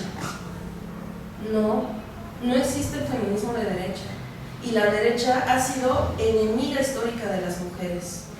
ya hay mucho cuidado. Hace poco, bueno, hace unos días, y la verdad me dio mucha vergüenza, a pesar de que claro que estoy a favor de la diversidad y del diálogo, invitan a una influencer guatemalteca, la invitan a la Facultad de Derecho de la UNAM, en la sala además, que está dedicada a los maestros del exilio español, qué vergüenza, una mujer de derecha, de extrema derecha, libertaria. Fíjense cómo es este discurso tergiversado, perverso sobre la libertad, y que más bien nos va invitando a desconfigurarnos, a desconfigurar los sujetos políticos. Ya no se ven estas reivindicaciones colectivas. ¡Qué peligroso! Observemos el momento, por favor, histórico, ¿sí? ¿Dónde está? La derecha no se ha radicalizado recientemente, la derecha está radicalizada, tiene ontológicamente el propósito de que las cosas se mantengan igual. ¿Sí? Entonces el feminismo está secuestrado, está permeado, yo no estoy, o sea, me parece que hay que entender que ha habido, que todo suma y que por supuesto que hay propuestas muy potentes desde América Latina, ¿no?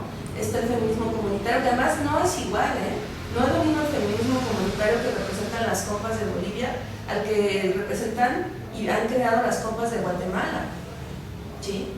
Pero yo lo que digo, y por eso hace rato lo hallo mi preocupación de esta desintegración y de estas como recuperaciones maniqueas, yo creo que estamos más en un momento de sumar, más que de separarnos. Pero también hay una persecución y se habla también muy peligrosamente e ignorantemente del discurso de odio. ¿Sí? Tenemos realmente claro que es el discurso de odio, porque yo, es una de las cosas que estudio, es educación para los medios, y no somos consumidores o audiencias de medios de comunicación responsables. Nos hace falta mucho un ejercicio de ciudadanía para entender lo que pasa aquí. O sea, realmente si, por ejemplo, ahí hablo de esta mujer, de Gloria Álvarez, la que estuvo en la UNAM, pero porque ella se invita a la violencia abiertamente. Pero el disentimiento no es un discurso de odio, porque el discurso de odio es el llamado a lastimar concretamente a alguien. El discurso de odio ha sido esto que hacen los representantes de la derecha en Europa, por ejemplo, o personajes como Trump, que los inmigrantes nos quitan el trabajo, ¿no? Este asesinato que hubo en Massachusetts de mujeres y hombres blancos antirracistas, no sé si se acuerdan que por ahí un supremacista blanco atropelló a una de estas activistas y Donald Trump lo ponía como pares y un conflicto. No, perdón, pero no. Ahí sí hay una llamada abierta a dañar, a destruir. Entonces nos hace falta mucho pensar en que necesitamos sumar a pesar de las diferencias, pero que en algún momento nos tenemos que separar por el bien de las reivindicaciones de cada movimiento, ¿sí? Entonces yo les estoy muy preocupada por eso, pero las y los invito a que recuperemos la genealogía del feminismo y entendamos que precisamente pues hay tesis también desde la teoría, desde la práctica, y recuperemos lo que han hecho las feministas históricas. Por ejemplo, en México, lean el archivo que digitalizó la UNAM de la revista FEM, que fue la primera revista feminista en América Latina, que la creó varias mujeres con la coordinó Alain de Fopa, que la desaparecida forzada en Guatemala, pero lean de verdad que son preocupaciones muy parecidas, de los años 70 y 80 a las que vivimos actualmente las mujeres, las jóvenes y las niñas en nuestro país.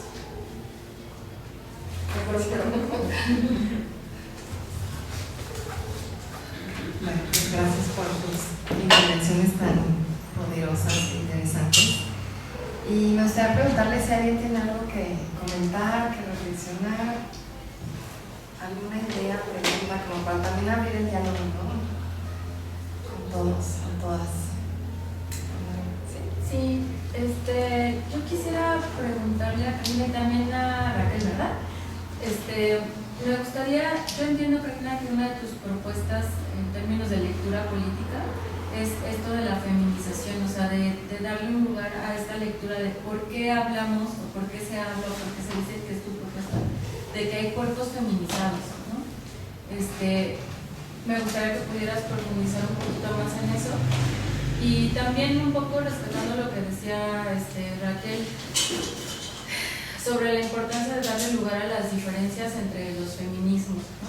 Porque sí es importante hablar, no para excluir, no para dividirnos, pero sí para aliarnos, ¿cómo lo podría decir? Estratégicamente, porque también, si bien es cierto que tú decías que no hay un feminismo de derecha, está muy cañón cuando a nivel nacional y mediático hay muchos discursos ahora ya inclusive absorbidos por el capitalismo que toman el feminismo, que toman ciertos discursos feministas para justo eso, ¿no? Para hacerlos un producto más del capitalismo.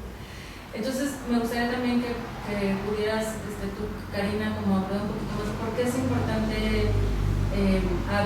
dar un lugar a esta idea de los diferentes feminismos, ¿no? Como decías tú, como los mundos donde quepan muchos mundos, que es un poco también la apuesta del zapatismo, ¿no?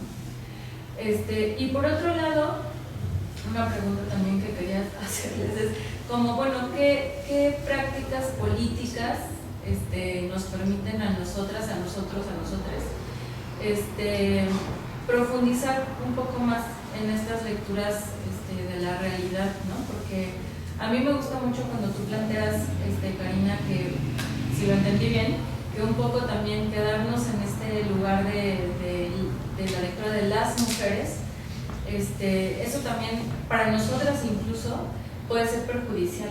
Voy a intentar explicarme por qué, porque entiendo que cuando tú dices eso te refieres a que el que nos quedemos solamente en la lucha de las mujeres impide que nosotras nos demos cuenta que, bueno, que no nada más es la lucha por las mujeres, ¿no? Es también por la pobreza, por el racismo, por la manera en la que destruyen, por ejemplo, nuestros territorios. O sea, es una lucha un poco más ampliada que imposibilita de cierta manera tejer alianzas con otros, con otras, con otros, y que a lo mejor nos hace un poco falta profundizar en términos de la memoria histórica que como mujeres, hombres, diversidades, habitamos en este mundo, ¿no? Y otra cosa que también te quería preguntar cuando tú decías, bueno, ¿cómo construimos un lugar en donde quepan muchos mundos, donde el otro, tú lo dijiste muy bonito, que el otro, la otra, tenga claro que no puede atacar, que no puede violentar a otro, a otra, que no es, pues sí, no es alguien que tiene una empresa, no es alguien que, y me refiero a empresarios en términos del capitalismo, no pequeños empresarios, me refiero a gente que realmente tiene poder, ¿no? O sea, no es un enemigo en términos políticos, ¿no? No sé cómo plantearlo porque me resulta muy difícil, pero eso te quería preguntar, como qué prácticas políticas, ¿no? Podemos tener también nosotras, híjole, para tejer un lazo con el otro, con la otra, con el otro, y que justo se vaya ampliando este panorama de tener un poco más de noción de que no se puede tan sencillamente destruir el lazo social que nos cuesta a veces tanto trabajo tejer, ¿no? Eso es lo que quería preguntarles. Bueno, yo he trabajado mucho el tema de la feminización de lo indio, y a veces pareciera que lo he trabajado desde la academia, y la verdad es que no es así. Yo empecé a reflexionar estos temas a raíz de que, saliendo de la universidad, me fui a vivir a la selva tropical campechana, a Calakmul, a trabajar con el Consejo Regional Indígena y Popular de Xtujil, con la Sociedad Cooperativa Secajel Timatiel, compuesta fundamentalmente por indígenas choles. Bueno, yo en ese momento venía también de una militancia política, formaba parte de un colectivo que se llamaba La Guillotina y de otro colectivo, porque siempre he hecho doble militancia, que se llamaba Las Brujas, que era un colectivo feminista. Y bueno, pues empiezo a trabajar en la región, especialmente con mujeres, y lo primero a lo que me enfrento, ya el zapatismo me había dado 2, 3 trancazos, porque a mí, yo soy la generación, como muchas de ustedes, y como muchos de ustedes, somos una generación que nos formamos con el debate zapatista, ¿no? El ZLN viene a plantearnos un otro panorama, una otra ética política, y nos viene además a demostrar que en México no es cierto que no existían los indios y las indias, ¿no? Y lo digo deliberadamente indios e indias, no de manera despectiva, sino aludiendo a un debate que en los años 70 se dio en Centroamérica, que decía como indios nos sometieron y como indios nos liberaremos. Entonces no es despectivo. Entonces yo empiezo a trabajar, venía ya del proceso de acompañar las iniciativas zapatistas como muchas de nosotras, no es excepcionalidad. El zapatismo convoca a miles de personas que nos sumamos a las iniciativas civiles y bueno, eso para mí representa un parteaguas, ¿no? Yo recuerdo, además me tocó estar en la huelga de la UNAM en el 99-2000, nos detuvieron en el Che Guevara y me acuerdo como mis compañeras, muchas tenían a estas Gloria Trevi en su cuarto, pero al lado estaba el subcomandante Marcos y eran parte de los referentes, ¿no? de mi generación. Entonces cuando llego a la selva, yo llego con todo el discurso feminista metropolitano, aún siendo una chica de un sector popular. Mi papá fue albañil, yo vivía en una zona roja muy cerca de Santa María de la Ribera, donde ahora quedó ahí como ratonero mi barrio, que además pues fue destruido después del 85 por la reorganización urbana, pero también por la inclusión de las drogas. Entonces, llego y el primer trancazo que me doy es ese. O sea, empiezo a sistematizar la experiencia y desde mi mirada feminista y desde mi trayecto por la universidad me doy cuenta que yo llego con una mirada que lejos de visibilizar la acción política de las mujeres, las invisibiliza. Porque yo estaba trabajando en una región donde las mujeres no estaban presentes en las asambleas ejidales. Y entonces yo decía, pues las mujeres no participan políticamente, están sometidas, pero en el estar y vivir en las comunidades y acompañar los procesos, me doy cuenta que las mujeres no estaban en la asamblea ejidal, pero estaban en todos los espacios de la reproducción de la vida de la comunidad.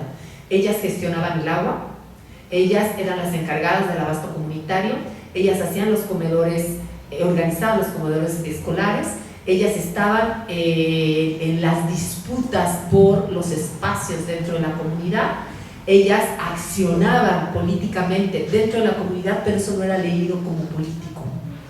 Y entonces yo dije, pues flaco favor les hacemos a las compañeras, las feministas, que venimos a decir que no participan políticamente, cuando las mujeres están activamente participando. Y entonces me empiezo a dar cuenta que el problema no tenía que ver con que no estuvieran en el espacio de la asamblea ejidal, sino con que había formas de entendimiento de lo político diferentes. Mientras el espacio del ejido, de la asamblea ejidal, tenía como interlocución al Estado y los varones aparecían como interlocutores válidos, y ese es un tema que tú planteas cuando dices, a ver, seguimos regulados por una lógica estatal profundamente patriarcal. Había otra forma de hacer el ejercicio político donde la lógica no era soberano-súbdito, sino era súbdito, era horizontal, que no significa que no fuera jerárquico, Cuando digo horizontal es que no está atravesado plenamente por la interlocución con el Estado. De todas maneras hay jerarquías, hay desigualdades de género, hay desigualdades raciales, Y entonces me doy cuenta que las mujeres operaban desde un otro lugar bajo un entendimiento diferente de lo político. Entonces, mientras en el espacio de lo público formal, donde la interlocución es con el Estado, hay una lógica del poder sobre algo, la acción de las mujeres en la comunidad era un poder para algo, porque la interlocución era con la comunidad, no con el Estado. ¿Sí? Entonces, el primer chingadazo, lo voy a decir, que me doy, es darme cuenta que mi mirada liberadora feminista invisibilizaba a las mujeres de las comunidades indígenas y rurales en las que yo empecé a vivir. Bueno, ese fue el primer topezón. 4 o 5 años más tarde me paso de Calakmul a vivir en la montaña, en la costa montaña de Guerrero, a través de la Coordinadora Nacional de Mujeres Indígenas. Me invitan a participar también en un proceso de sistematización de experiencia de las mujeres amuzgas, y bueno, ahí fue todavía más difícil y más complejo para mí, lo cual me significó ser muy crítica con mi propia genealogía atada a estas genealogías feministas, porque además era una zona donde las mujeres sí participaban en el espacio de lo público político. La primera presidenta municipal la habían tenido en 1979, en la zona amuzga de Xochitlahuaca, pero había sido una priista. Y cuando yo llegué, había una mujer gobernante, bueno, presidenta municipal, que le decían la loba de Xochitlahuaca, que era Sandy Rocha, que además era una cacica, ¿no? Pero aparte de esa mujer, había muchas mujeres que formaban parte de los gobiernos autónomos, y las mujeres tenían un papel preponderante en los espacios de lo público formal, aparte de la interlocución con la propia comunidad. Entonces ahí se me desquebrajó todavía más este lente y me obligó a repensar cómo se pensaba lo político en los espacios rurales, donde las mujeres tenían otro tipo de acción política que desde nuestra lectura no era reconocida como acción política. Y bueno, me fui metiendo en la discusión. Para ese momento ya entré, o sea, y con esto voy cerrando porque si no me voy a extender mucho, pero yo lo que hice estratégicamente fue meterme una maestría en desarrollo rural, que además era semipresencial, no tenía que estar en la ciudad, me obligaba incluso a estar en campo, pero yo ya estaba en campo, pero me daban una beca, que en ese entonces era bastante buena. Entonces era buenísimo porque yo entro a la academia no porque me interese el prestigio académico, sino porque me permitía sobrevivir y sistematizar una experiencia de trabajo que tenía que ver con mi militancia. Y entonces, bueno, pues ya me seguía el doctorado, y aprovechando el doctorado, pues me puse a sistematizar la experiencia en la costa montaña de Guerrero, con el Consejo de la Nación Amuzga, y ahí se me empiezan a romper muchas cosas que ya se me habían roto antes por muchas circunstancias, pero que ahí se me desquebrajan. Entonces decido meterme a investigar en dónde se empieza a concebir la noción de la sujeta indígena mujer. Y bueno, pues como estaba haciendo la tesis doctoral, me meto con los sociólogos, ¿no? Y entonces la noción de sujeto, y me doy cuenta que los sociólogos son unos malabaristas conceptuales que no explican nada, nada más, ¿eso es todo, amigos?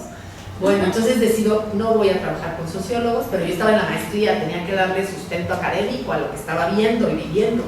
Y entonces me meto con los filósofos políticos y termino con Rousseau, con el justnaturalismo, ¿no? Y me doy cuenta que ahí hay una categorización del no sujeto femenino, de la no sujeta femenina, pero solo Locke habla del sujeto, la sujeta india. Y entonces no me alcanza a dar con Locke. Para esto mi asesora de doctorado ya estaba desesperada. Me dijo, no, ¿por qué te vas hasta el siglo XVIII, XIX, el siglo XVII? Y yo, pues, ¿por qué no me explica esto? ¿No? A ver, y terminé en el siglo XVI. Por suerte, para ese momento mi asesora me dijo, haz lo que quieras, termina la tesis. Porque fue en los discursos teológicos del siglo XVI donde encontré la justificación de la noción del indio y de la india.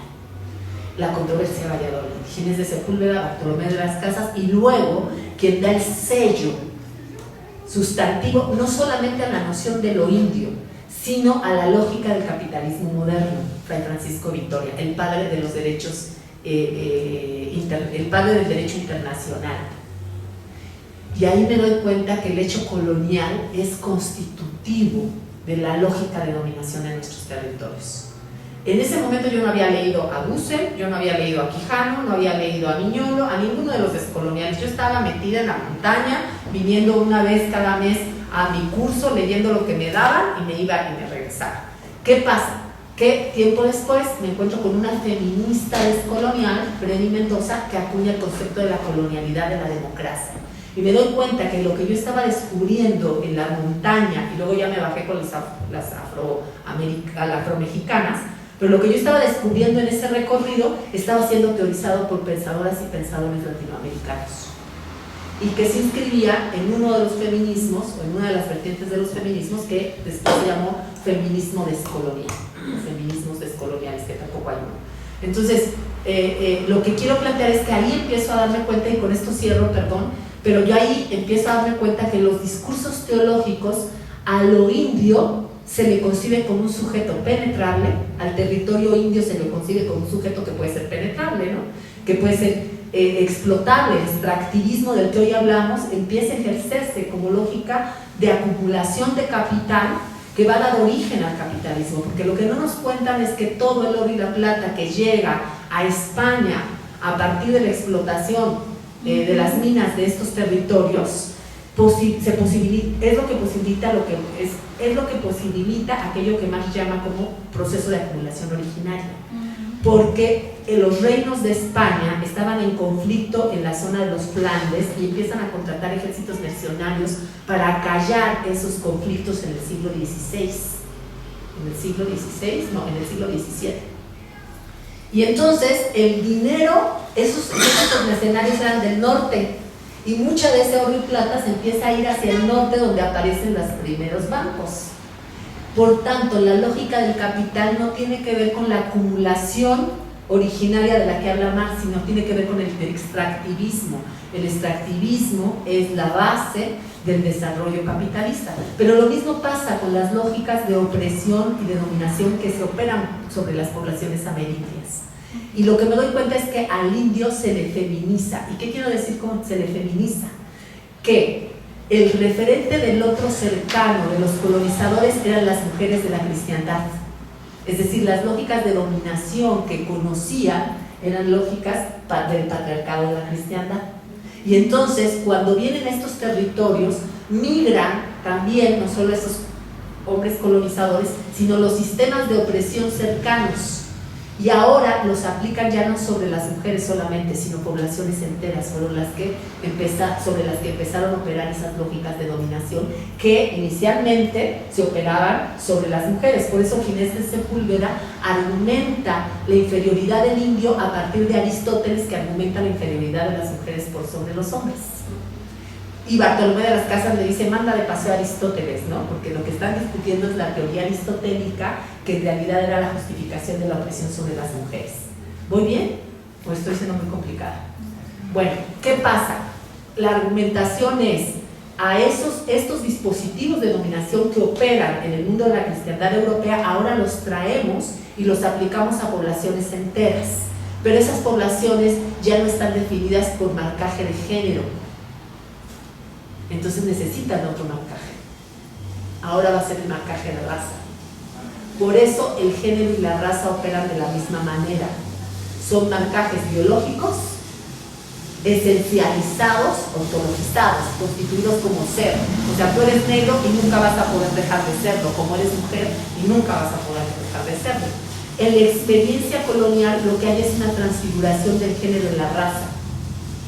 Por tanto, el género y la raza no pueden separarse. No hay descolonización sin despatriarcalización. ¿Sí?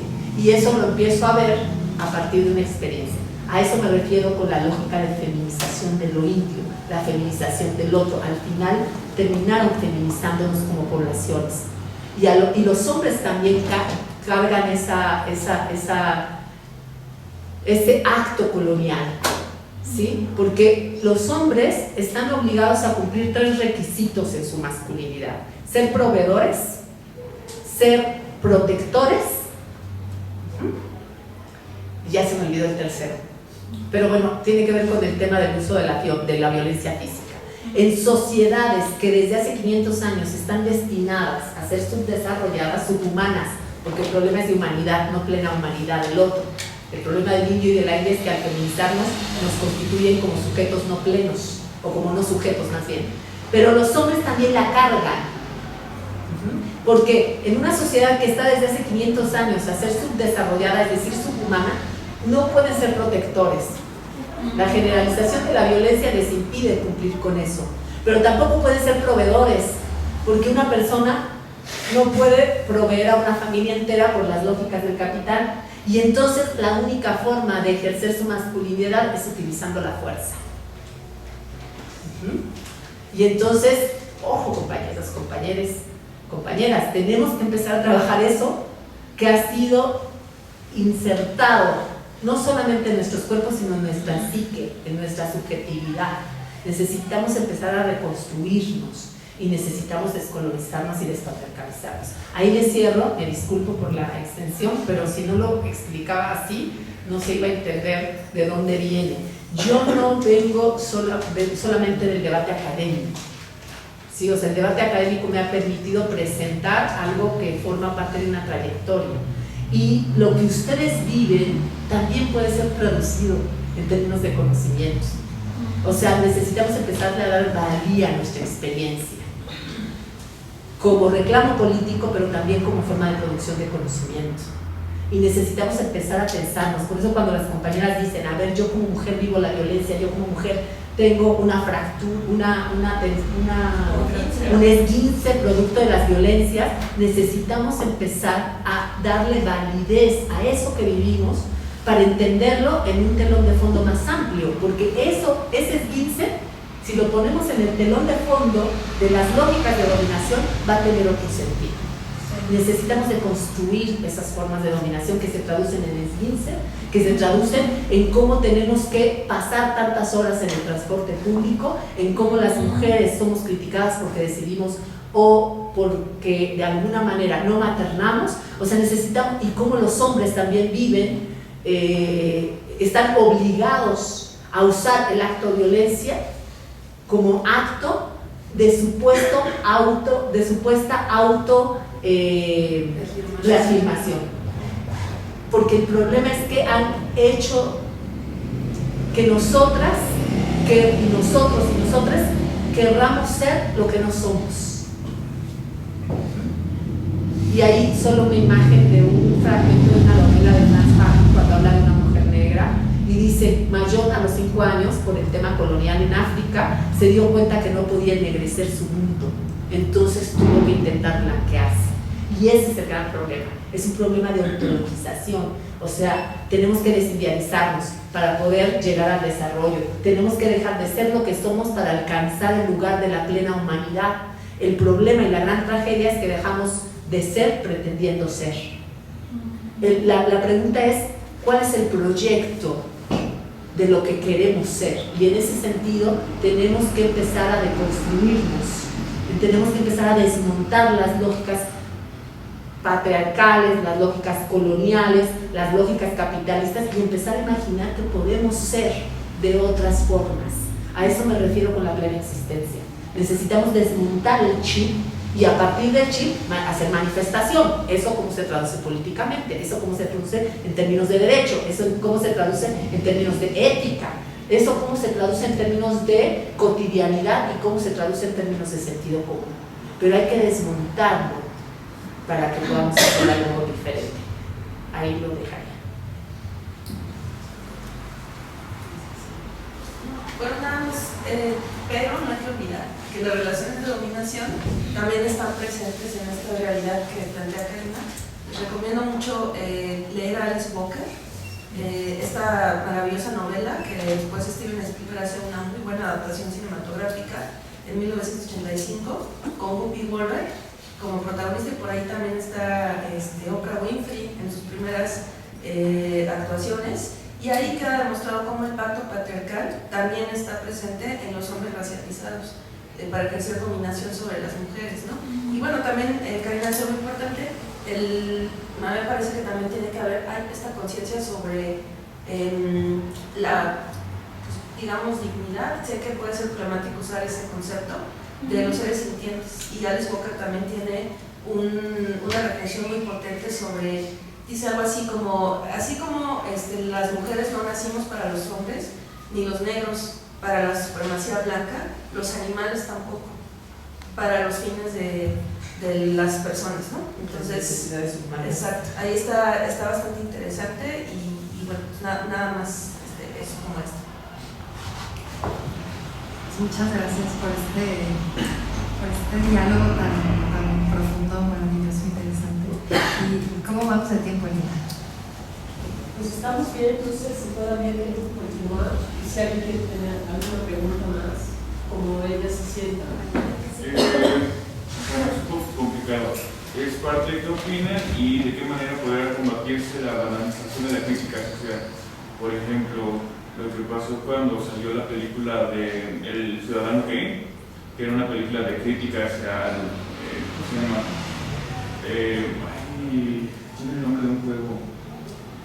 El que una gran empresa controle todos los medios como la hacía Monopolio, y que después es ridiculizado el director de la película, empobrece y después de muchos años logra salir, y que ahora ese tipo de críticas son grandes producciones como tipo Barbie, que es una película que tiene muchos textos, y que al final de cuentas es como la capitalización de esas críticas, que podrían desmerecerlas o que podría afectarlas en la calidad del diálogo.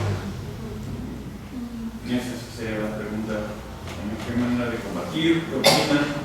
¿Podría ser permitido? ¿Podría ser equívoco?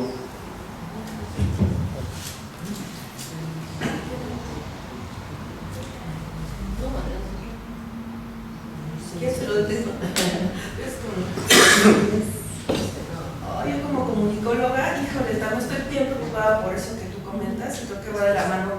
con lo que yo planteaba sobre precisamente cómo se capitaliza y se saquean los movimientos sociales, ¿no? Yo me escandalicé con respecto a la película Barbie. Yo no podía creer que hubiera compañías incluso que se enojaron entre ellas por el análisis de una pinche película, cuando, o sea, están asesinando a las mujeres, saqueando el territorio, ¿no? Pues precarizando más a la banda. No, o sea, yo decía, no es posible. Entonces, creo que es importante pues entender la mediatización y la capitalización y la masificación. Yo antes decía, porque además ha cambiado vertiginosamente la praxis del feminismo, ¿no? Precisamente porque se ha masificado. Yo antes decía, no, está bien que se hable de feminismo, ¿no? Es como, ahí vamos metiéndonos, como decía Marcela, ¿no? Lagarde, nos vamos colando por las fisuras del patriarcado.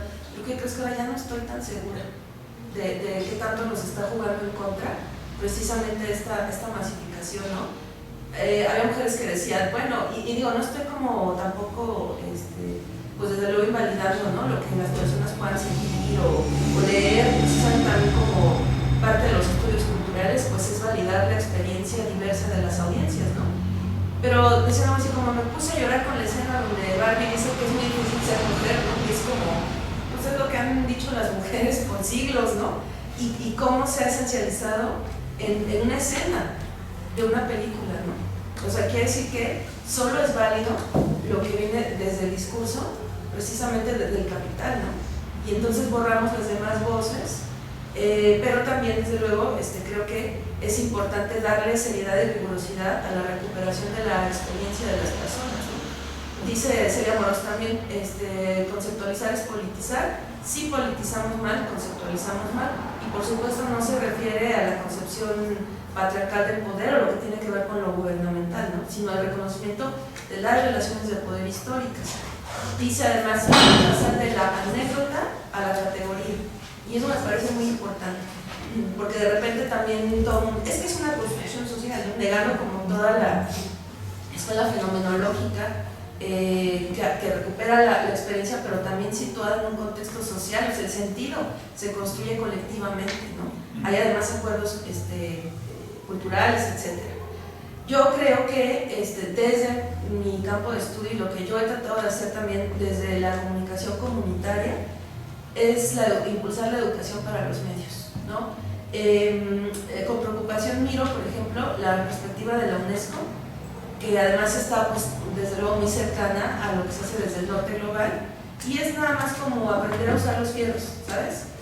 Incluso ahora también se le da más peso pues incluso desde cierto, como digamos, ámbito del feminismo, por ejemplo, el ciberfeminismo o el tecnofeminismo, ¿no? Y yo luego veo a la banda que habla de software libre, de no sé qué, te critican si traes y yo, por ejemplo, pues porque me regaló mi hermana una Mac, ¿no? Y pues porque es la que le sé mover, ¿no? O sea, y ya, ay, no, así como te quito 20,000 estrellas del software libre porque estás usando, ¿no? ¿Verdad?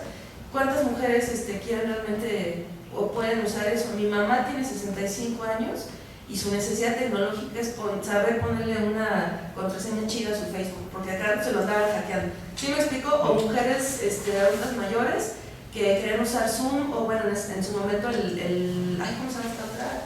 El Skype, ¿no? Para hacer, por ejemplo, llamadas, ¿no? Con sus personas cercanas en otras latitudes o en Estados Unidos, ¿no? Los migrantes. Entonces, se condensa en esta idea que se le da más peso a lo tecnológico, cuando en realidad también nos tendríamos que plantear el uso de medios tradicionales, ¿no? Hay una desinformación terrible. Yo he visto que incluso periodistas muy reconocidos, y bueno, Emma, que es periodista, comparte noticias falsas, o sea, no manches, ¿no? No hay análisis tampoco desde la economía política de los medios, qué intereses hay detrás, ¿no? ¿Por qué nos presentan ciertos fragmentos de la realidad y con qué es la intención, ¿no? Pienso, por ejemplo, en esto terrible, por supuesto, la ocupación histórica, ¿no? Que ha habido de Israel sobre Palestina, pero también la narrativa cuál es maniquea, buenos y malos, y de repente pareciera que la banda es un partido de fútbol, ¿no? ¿A quién le vas? No manches, ¿no? ¿Cómo que a quién le voy? O sea, es un conflicto histórico muy complejo que no se responde ni siquiera con la historia del siglo XX, ¿no? O sea, nos tenemos que ir al inicio, siglo VI incluso, ¿no? Para entender muchas cosas. Entonces, la educación para los medios va más allá, es problematizar. Yo prefiero hablar de educación que de alfabetización, que también a mí me parece que el alfabeto, porque del campo de el ciberfeminismo, de saber usar los fierros, de no sé qué, está esa perspectiva. ¿Y dónde queda la reflexión colectiva? ¿No? Yo puedo saber usar, bueno, yo no sé, pero digamos que me puede dar un taller y aprendo, ¿no? Obviamente hay una brecha generacional, pero ¿cómo aprendo a pensar críticamente? Y me parece que ahí está el mayor asunto. La educación para los medios, nadie la aborda. En los años 90 en México hubo una propuesta interesante, la hicieron Mercedes Charles, la maestra Mercedes Charles y el doctor Guillermo Orozco. Trataron de transversalizarlo a los libros de texto. Estamos hablando de los años 90, pues era un México distinto en muchos sentidos. Pues no lo permitieron porque precisamente la educación para los medios también hace una crítica a los monopolios, a la concentración mediática, ¿no? Entonces es difícil permear, pero creo que nos va a llevar como a dimensionar estos productos comunicativos, estas negociaciones que hacemos como audiencias, porque tampoco es que vayamos, te digo, así como con el feministómetro de, ¿viste Barbie? Tienes 20,000 estrellas menos, ¿no? No, yo sabes qué pongo cuando escribo Sex and the City, o sea, no sé por qué tengo esa maldita fijación, ¿no? Que cuando escribo, a lo mejor porque no me siento sola, ¿no? Ya me sé la serie de pe a pa, pero es pues habla de la vida de señoras de Manhattan, blancas, racistas, ¿no? Pero vaya, no sé, y es una negociación que hago como audiencia, aunque sea comunicólogo y feminista, ¿no? O sea, más bien lo que yo creo es que también es importante dimensionar los productos comunicativos, los mensajes, que a lo mejor Barbie puede aportar, pero pues también pienso, ¿no? Es un modelo que nos ha afectado mucho a las mujeres a lo largo de la historia, y lo curioso ya con esta es que, ¿se acuerdan que pusieron estas como cajas en la película, ¿no? Yo veía a la banda bien emocionada, ¿no? No, yo me metí, la verdad, y bueno, yo le dije a mi amiga, tómame fotografías así, ¿no? Como, no, maldita Barbie. Porque, bueno, mi sobrina, yo le dije, vamos a ver Barbie, y me dijo, ¿qué te pasa, Raquel? No va a ver eso, pero porque hay una brecha generacional. Y tú sabes, quien veías bien animada, pues era la mamá de las niñas, ahí metidas en la casa, ¿no? Las niñas así como, mamá, ni te toco, qué terroso, ¿no? Pero entonces, fíjate, o sea, cómo pienso, ¿no? Lo simbólico y lo violento que es meterte a una caja. Y que además, no, vaya, insisto, hay negociaciones como audiencias, pero que no se profundice, ¿no? ¿Qué es meterse a una caja? Pero además que tiene como una parte transparente, que no nos permite ser libres, pero que además somos como una especie de espectáculo para el otro, ¿no? Para las otras que nos pueden mirar como desde, pues, la jerarquía. Se parece un poco, y alguna vez escribí un artículo sobre eso, a estos programas horribles, ¿no se acuerdan de No te lo pongas, 10 años menos? ¿No? Que justo 10 años menos era